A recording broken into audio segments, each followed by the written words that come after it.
Mimi nakumbuka mara ya kwanza tulikutaniaga kwa salon ya msichana anaitwa nani? Sophie. Anaitwa Sophie. Nilikuwa nimeenda Sophie, kuna demo anaitwa Sophie alikuwa anapenda kunisonga nywele, kuniunda dread. Nikienda mnaitaga retouch, something like that. Naenda Sophie ananitengeneza. So nikakutana na huyu mrembo. Alikuwa amekaa tu hapo kando yangu anangoja kublow drywa. Sasa na kirere yake akasema, "Haki nachukia wanaume wenye wako na dread." Alafu nikakuambia, wewe unasoma wapi? Kwa sababu unajua huyu ako na mwili ndogo. Sasa nikasema, wewe unasoma wapi?" Ukaniambia? Naso. Hapana, uliniambia tu Naso, ulisema Naso ile ya Maringo. Nikasema, haya sawa. Lakini mimi msanii ndio maana naunda hivi. Kanijibu aje?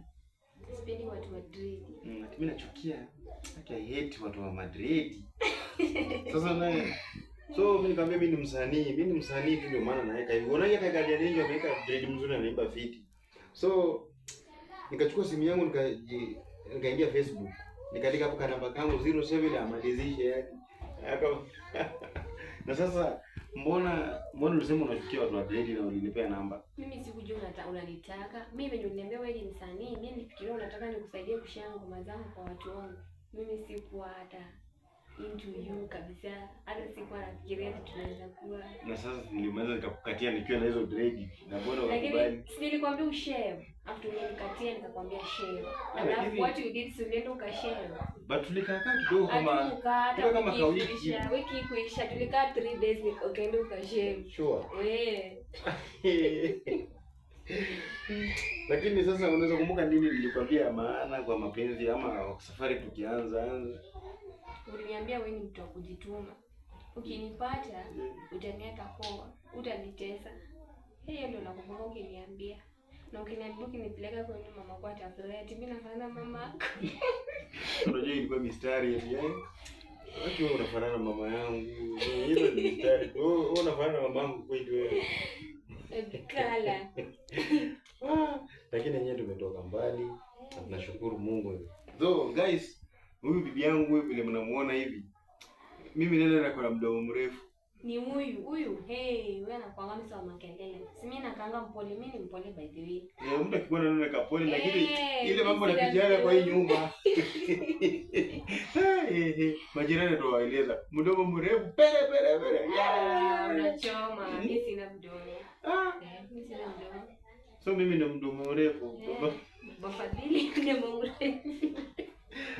Okay, manze sina cha kusema, nimesema mimi mdomo mrefu lakini ndio kwa mdomo mrefu. Mimi nakumbuka tu alisema ninyoe nikanyoa kwa sababu nampenda na kweli nilikuwa nataka mke. Okay, haina shida. Okay, tarehe 19 April kutakuwa na nini? Tutakuwa na launching na tunawakaribisha kila mmoja. Kila mtu ni mtu. Karibuni. Tutakuwa tuna launch albamu yangu yani, lakini unajua changu ni chake na chetu ni chao. Yani kila mtu ni mtu katika kanisa letu la JCRC. Huko ni where everybody is somebody. I'm not good in English but nimejaribu. So teremka hapo chini, bonyeza hiyo kitu ka red hapo, kan subscribe, like, comment na mzee Mungu atakubariki tu. Ambia mafans kitu. Mafans sisi tunawapenda sana na mimi napenda vile mnasupport Baba Fadhili. Muendelee kumsupport kabisa. Najua akienda huko mbele hata nyinyi mtakuwa mnajivunia msanii wenu. Mbarikiwe sana na tunawapenda. Abirolando nyima Yesu na nikechohera ndaloruto yo. Wacha nizionyeshe sana. Hiyo iko kwa album.